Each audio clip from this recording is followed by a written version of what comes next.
नमस्कार साथियों, मैं मनीष भारती संस्कृति पीसीएस प्लेटफॉर्म पर आप सभी का स्वागत करता हूं। साथियों, जैसा कि आप सभी जानते हैं, बीपीएससी मेंस को ध्यान में रखते हुए हम लोग विभिन्न मुद्दे की चर्चा कर रहे हैं। जो प्रश्न बीपीएससी मेंस में आपसे पूछा जा सकता है, ऐसे टॉपिक को लेकर के हम डिबेट करते हैं। अब देखिए, ये जो टॉपिक आपको दिखेगा, भारत में संविधान संशोधन की प्रक्रिया क्या है। यानी कि देखिए, जो हम बातें करने वाले हैं ना, वो आर्टिकल 368 को लेकर के चर्चा करेंगे। ठीक है, अब ये टॉपिक अपने आप में बेहद महत्वपूर्ण हो जाता है। विभिन्न पीसीएस एग्जाम में भी, यूपीएससी में भी बार बार इस तरह के प्रश्नों को पूछा गया है। तो देखिए, जब संविधान संशोधन की बात की जाएगी तो दो तीन बातों को लेकर के सबसे पहले चर्चा हम कर लेते हैं। पहली बात यह है कि हमारा जो मूल संविधान है, क्या वो पर्याप्त नहीं था कि उसमें संशोधन के प्रावधान किए गए। हम सभी जानते हैं कि समय के अनुकूल चीजों में बदलाव होना चाहिए, है ना। जिस तरह से हम कोई मोबाइल फोन लेते हैं तो उसमें सॉफ्टवेयर कैसे अपडेट होते रहता है अपनी जरूरत के हिसाब से, वैसे हमारा संविधान भी तो है। अब समय के साथ अलग अलग तरह के परिवेश बदलेगा, समाज बदलेंगे, लोग बदलेंगे, तो कानून उस जरूरत के हिसाब से होना चाहिए। तो हमारे संविधान निर्माताओं ने इस बात को महसूस किया और संविधान के अंदर ही संविधान संशोधन के प्रावधान भी लिख दिए। अब यहां पर एक बात ध्यान देना होगा कि जो संविधान संशोधन के प्रावधान किए गए हैं वो मनमाना नहीं है कि आप जैसे भी उसको संशोधन कर लीजिए। कुल मिलाकर के है 368 जो है, इसके अंतर्गत तमाम तरह के प्रावधान किए गए हैं। बहुत सारी चीजें इसमें यह कह सकते हैं कि संविधान संशोधन एक तरह से सरल भी है, लेकिन कुछ मामलों में जटिल भी है। तो क्या कुछ है, उस पर आएंगे, विस्तार से चर्चा करेंगे। उससे पहले आपके लिए एक सूचना है, संस्कृति आईएएस के द्वारा फेस्टिव मंथ ऑफर आपको दिया जा रहा है, जिसकी वैलिडिटी 30 अक्टूबर तक रहने वाली है। तो समय बेहद कम है, मोर देन 60 to 75% ऑफ आपको इस पर दिखने वाला है। पीसीएस फाउंडेशन कोर्स यहां पर देख रहे हैं, इसके अंतर्गत जितने भी ये कोर्स हैं, देखिए आप लोग बीपीएससी के प्रिपरेशन कर रहे हैं, बीपीएससी का कोर्स भी यहां पर शामिल किया गया है और ये संपर्क सूत्र आपको है, इस पर कांटेक्ट करके आप ये जानकारी ले सकते हैं। देखिए, ये कांटेक्ट नंबर है। कई लोग क्या कर रहे हैं कि मेरे फेसबुक या इंस्टाग्राम पे आके मुझे मैसेज करते हैं, मैं रिप्लाई नहीं दे पाता हूं। आप लोग कई बार नाराज भी हो जाते हैं कि सर आप रिप्लाई नहीं देते हैं। मैं बार बार आपसे कहता हूं कि इस नंबर पे जाइए, या ये वेबसाइट है, आप यहां जाकर के विजिट कीजिए। आपको तमाम जानकारी जितना मैं बता रहा हूं या जितना मैं बताऊंगा उससे भी बेहतर तरीके से आपको यहां पर बता दिया जाएगा और फिर आप नामांकन करा लीजिए। ध्यान देना है कि ये 30 अक्टूबर तक ये ऑफर आपके पास है, तो थोड़ी सी तत्परता दिखाइए और इस ऑफर का लाभ उठाइए। अब चलिए, यहां पर हम संविधान संशोधन को लेकर के चर्चा कर रहे थे और जैसा मैंने आपसे पहले भी कहा कि संविधान संशोधन की व्यवस्था संविधान में ही कर दिया गया है। और देखेंगे दोनों ही चीजें लचीला भी है लेकिन कठोर भी है। इसीलिए कहा जाता है कि संविधान एक अर्ध कठोर और अर्ध लचीला संविधान है हमारा, है ना। यानी कि दोनों तरह के व्यवस्था देखने को मिलेगा। तो कुल मिलाकर के संविधान के कुछ प्रावधान जो है वह साधारण प्रक्रिया से संशोधन में लाया जा सकता है, लेकिन कई ऐसे प्रावधान हैं जो साधारण प्रक्रिया से नहीं किया जा सकता है, जिसके लिए किसी विशेष तरह की प्रक्रिया का इंतजाम करना पड़ेगा, तभी जाकर के संशोधन हो सकता है। तो संविधान निर्माताओं ने यह व्यवस्था क्यों बनाई? वह इसीलिए ताकि संविधान में समय समय पर आवश्यक परिवर्तन किए जा सके, किंतु उसकी मूल आत्मा जो है वह सुरक्षित रहे। ऐसा ना हो कि संशोधन कर करके पूरा संविधान को ही बदल दे, तो वह व्यवस्था फिर नहीं भी होनी चाहिए। और संविधान संशोधन की प्रक्रिया को लेकर के अब चर्चा करते हैं।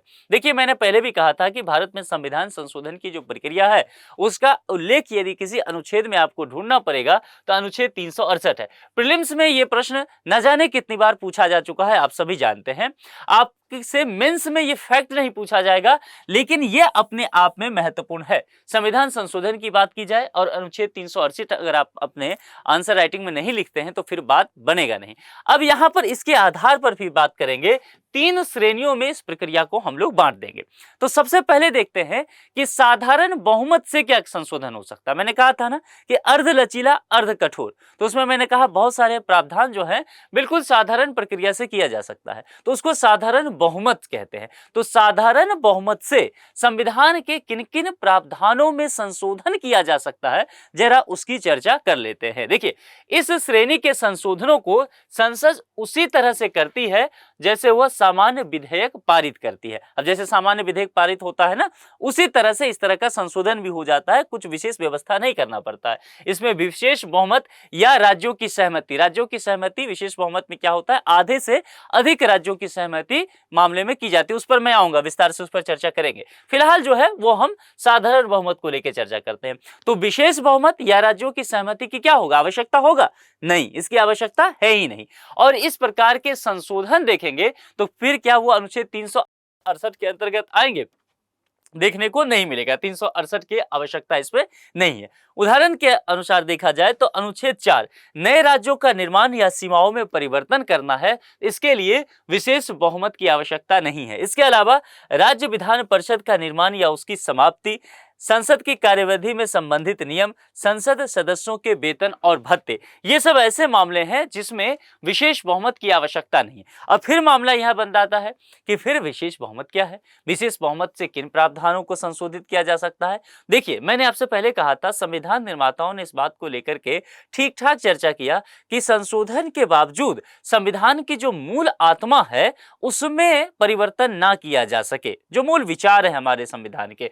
तो इसलिए यहां पर यह संशोधन की प्रक्रिया थोड़ा सा कठिन नजर आएगा। ठीक है, अब इसीलिए इसको संविधान की संशोधन की मुख्य प्रक्रिया भी कहा जाता है। इसके अंतर्गत संविधान में परिवर्तन करने के लिए संसद के प्रत्येक सदन में क्या प्रावधान है, देखिए, सदन के कुल सदस्यों के बहुमत से और उपस्थित एवं मतदान करने वाले जो सदस्य होंगे उसका 2/3 मेजोरिटी चाहिए, यानी कि 2/3 बहुमत से संशोधन पारित करना आवश्यक हो जाएगा। आप मामले को समझे, फिर से एक बार बताता हूं। देखिए, इसके अंतर्गत क्या है, सदन में कुल सदस्यों के बहुमत से, है ना, जितने सदस्य हैं उसके बहुमत से उपस्थित और उसमें जो मतदान करने वाले हैं उसके 2/3 मेजोरिटी से उस संशोधन को पारित करना आवश्यक होगा। जैसे कि हम भाग 3 की चर्चा करेंगे संविधान के, यानी कि मौलिक अधिकार की, जैसे कि हम संविधान के भाग 4 की चर्चा करेंगे, यानी कि डीपीएसपी नीति निर्देशक तत्व की बात किया जाएगा। ये सारे चीज जो है वो विशेष बहुमत से ही संशोधन में लाया जा सकता है। प्रक्रिया क्या होगा, संशोधन विधेयक लोकसभा या राज्यसभा, कहां पर इसको लाया जा सकता है, किसी भी सदन में प्रस्तुत किया जा सकता है। तो ये कंफ्यूजन नहीं होना है। इसके बाद इन दोनों सदनों से विशेष बहुमत से पारित किया जाएगा। विशेष बहुमत मैं भी आपको बताया हूं। इसके बाद राष्ट्रपति महोदय की स्वीकृति आवश्यक होगा और राष्ट्रपति इस विधेयक को अस्वीकार फिर नहीं कर सकते हैं। ये विशेष तौर पर आप ये बातें यहां पर जान लीजिए। अब अगला जो तीसरा टर्म है, यानी कि पहला क्या मैंने बताया, सामान्य प्रक्रिया, उसके बाद विशेष, और तीसरा क्या है, विशेष तो है ही, लेकिन इसके साथ देखिए क्या जुड़ा हुआ है, राज्यों की भी सहमति चाहिए और आधे से अधिक राज्यों के विधानमंडल से सहमति चाहिए। तो समझिए, कुछ प्रावधान ऐसे हैं जो संघीय ढांचे से जुड़े हुए हैं। अब इन प्रावधानों में संशोधन करने के लिए संसद में विशेष बहुमत के साथ साथ कम से कम आधे राज्यों के विधानमंडल में साधारण बहुमत की स्वीकृति आवश्यक है। दो बातें मैंने कहा कि संघीय ढांचे को ध्यान में रखते हुए संघ की बात किया जाएगा तो क्या आ जाएगा, केंद्र सरकार भी और विभिन्न राज्य सरकारें भी इसमें आ जाएंगी, है ना। तो यहां पर इसीलिए ध्यान दिया गया है कि ये संशोधन करना है तो संसद में विशेष बहुमत की तो आवश्यकता है ही। अब विशेष बहुमत की प्रक्रिया क्या है, ये हम पहले चर्चा कर चुके हैं। अब विशेष बहुमत अगर संसद का हो गया तो मामला यहां से फिर ऐसा नहीं है कि ये पास हो जाएगा, फिर क्या है, आधे से जो ज्यादा राज्य हैं वहां पर विधानमंडल में इसको पास कराना पड़ेगा, लेकिन विधानमंडल में विशेष बहुमत की आवश्यकता नहीं है। वहां पर क्या है, साधारण बहुमत से काम चला लीजिए। अगर ऐसा होता है तो वह संशोधन स्वीकृत हो जाएगा। जैसे कि राष्ट्रपति के निर्वाचन की प्रक्रिया, सुप्रीम कोर्ट और हाई कोर्ट की शक्तियां क्या होना चाहिए, संघ और राज्य के बीच शक्तियों का वितरण कैसे होगा, यानी कि 7th शेड्यूल की बात की गई है, जिसके तहत आप संघ सूची, राज्य सूची, समवर्ती सूची पढ़ते हैं, वो बात की जा रही है। और संसद में राज्यों का क्या प्रतिनिधित्व होना चाहिए, यानी कि राज्यसभा, अपर हाउस की बात की जा रही है, क्योंकि अपर हाउस में जो भी लोग आते हैं वो राज्यों के प्रतिनिधि होते हैं, ये तो आप जानते हैं ना। इसीलिए यहां पर जो है विशेष बहुमत प्लस राज्यों की सहमति, क्योंकि राज्यों की भागीदारी इस तरह के तमाम प्रावधान में आ जाते हैं, इसीलिए लागू करना आवश्यक हो जाएगा। तो 3 तरीका मैंने बताया, इसको ध्यान रखिएगा। और संविधान संशोधन की प्रक्रिया की बात करेंगे तो संशोधन विधेयक का प्रारूपण होता है, यानी कि कोई भी सांसद अब कोई भी सांसद कहने का तात्पर्य हो गया कि जैसे कि सरकारी या निजी सदस्य जो है वो उसको बोला जाता है, वो विधेयक को पेश कर सकते हैं। कोई भी सांसद आप मोटे तौर पे समझिए कि विधेयक को पेश कर सकते हैं। संसद में प्रस्तुति का क्या फिर तरीका होगा, तो विधेयक लोकसभा या राज्यसभा कहाँ पेश किया जाएगा, तो इसके लिए कोई प्रावधान नहीं है। लोकसभा में के कोई सांसद हैं वो लोकसभा में कर सकते हैं, राज्यसभा में करना चाहे राज्यसभा में कर सकते हैं, यानी कि किसी भी सदन में प्रस्तुत किया जा सकता है। और फिर उस पर विचार करना और पारित करने का क्या प्रावधान है, संबंधित बहुमत, यानी कि ध्यान रखना है किस तरह की बातें की गई है, किस तरह के संशोधन को सदन के पटल पे रखा गया है, उसके आधार पर यह देखा जाएगा कि बहुमत कैसे लेना है, यानी कि साधारण बहुमत लेना है या विशेष बहुमत लेना है, या फिर विशेष के साथ साथ आधे से अधिक राज्यों जैसा संशोधन की स्थिति है, जो भी होगा, लेकिन संबंधित बहुमत से दोनों सदनों में इसे पारित करना आवश्यक हो जाएगा। और इसके अलावा अगर राज्यों की स्थिति है, अगर आवश्यकता है, तो उस स्थिति में आधे से अधिक राज्यों के विधानसभाओं से भी सहमति प्राप्त करना आवश्यक हो जाएगा, लेकिन साधारण बहुमत से ही। और फिर अंत में क्या होगा, और अगर मान लीजिए राज्यों की स्वीकृति की आवश्यकता नहीं है, तो फिर तो मामला ही खत्म है। अगर ये है तब इसमें कहा गया है, और वो मैंने बताया था संघीय ढांचे वाले में। फिर राष्ट्रपति की स्वीकृति के पास जाएगा, संसद से पारित होने के बाद राष्ट्रपति के स्वीकृति के पश्चात संशोधन जो है संविधान का अंग बन जाता है। प्रेसिडेंट के पास क्यों, समझ लिए। देखिए, जब हम संसद की चर्चा करते हैं ना साथियों, तो संसद के दरअसल 3 अंग होते हैं। जनरली हम लोग क्या पढ़ते हैं कि लोकसभा और राज्यसभा, यही लेकर के चलते हैं, लेकिन ध्यान देना है प्रेसिडेंट जो होंगे वह भी संसद के ही अंग होते हैं, ये बात भूलना नहीं है।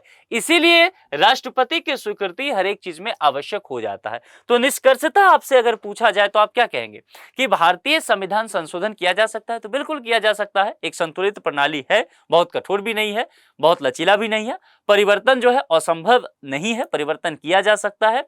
दूसरी बात जो है, संविधान में परिवर्तन क्या आवश्यक है, संशोधन आवश्यक है, बिल्कुल आवश्यक है। समय के अनुकूल अगर जिस तरह से समाज बदल रहा है, तो हमारी जरूरतें बदल रही है, संविधान में परिवर्तन भी होने ही चाहिए। लेकिन हाँ, इतने परिवर्तन ना होने चाहिए कि मूल भावना उसका खत्म हो जाए, लोकतांत्रिक स्वरूप संविधान का बना रहे। और इन सब चीजों को लेकर के अगर आप और थोड़ा पुष्ट करना चाहते हैं, तो केशवानंद भारती केस 1973 ये आप चर्चा कर सकते हैं और कह सकते हैं कि यहां से बेसिक स्ट्रक्चर का एक सिद्धांत निकला। और बेसिक स्ट्रक्चर यानी कि संविधान के आधारभूत ढांचा को लेकर के 13 जजों की बेंच ने प्रावधान किया कि भाई आप पूरे संविधान में कहीं भी संशोधन करना चाहते हैं कीजिए, इनफैक्ट आपको फंडामेंटल राइट्स में भी संशोधन करना चाहते हैं तो कर लीजिए। बस इस बात का ध्यान रखना है कि आप संविधान के आधारभूत ढांचा के साथ छेड़छाड़ नहीं करेंगे। अगर पार्लियामेंट संविधान के आधारभूत ढांचा के साथ छेड़छाड़ करता है संशोधन करके, तो सुप्रीम कोर्ट इस बात के लिए स्वतंत्र है कि उसका रिव्यू कर सकती है, और जितने प्रावधान लगेगा कि संविधान के विरुद्ध जा रहा है, नियम कानून के विरुद्ध जा रहा है, उस हिस्से को रद्द किया जा सकता है, या पूरे उस कानून को ही रद्द किया जा सकता है, पूरा संशोधन का लोप हो जाएगा। मामला समझ में आ गया। तो केशवानंद भारती केस 1973 ये बेहद महत्वपूर्ण हो जाता है। इसको भी आप चर्चा में एक केस के रूप में कर सकते हैं, उससे आपकी आंसर राइटिंग थोड़ा और बेहतर हो जाएगा। कुल मिलाकर के अगर इस तरह का टॉपिक आ जाएगा तो आप निश्चित तौर पर अब हैंडल कर ले जाएंगे। इस तरह के कुछ प्रश्न का प्रैक्टिस कर लीजिए, क्योंकि ऐसे प्रश्न लगातार पूछे गए हैं। किसी और टॉपिक पर आपको डिस्कशन चाहिए तो कमेंट बॉक्स में लिख करके जरूर बताइए, हम लोग उस पर चर्चा कर लेंगे। जुड़ने के लिए आप सभी का बहुत बहुत शुक्रिया। यदि अभी तक आप में से किसी भी साथी ने संस्कृति पीसीएस चैनल को सब्सक्राइब नहीं किया है तो सब्सक्राइब कर लीजिए। और दूसरी बात एक बात जानिए कि यहाँ पर विभिन्न पीसीएस से संबंधित सारे कंटेंट आपको उपलब्ध हो जाते हैं। बाकी मैंने यहाँ आपको जो है कोर्स के विषय में बताया ही कि ये फाउंडेशन कोर्स तमाम पीसीएस के, चाहे वो यूपी पीसीएस हो, एमपी पीसीएस हो, आरएएस हो, आप लोग बीपीएससी का प्रिपरेशन कर रहे हैं तो बीपीएससी का भी है। कॉन्टैक्ट नंबर दिया गया है, इस पर कॉल करके आप जानकारी लेकर के नामांकन करा सकते हैं। जुड़ने के लिए आप सभी का बहुत बहुत शुक्रिया। Thank you so much.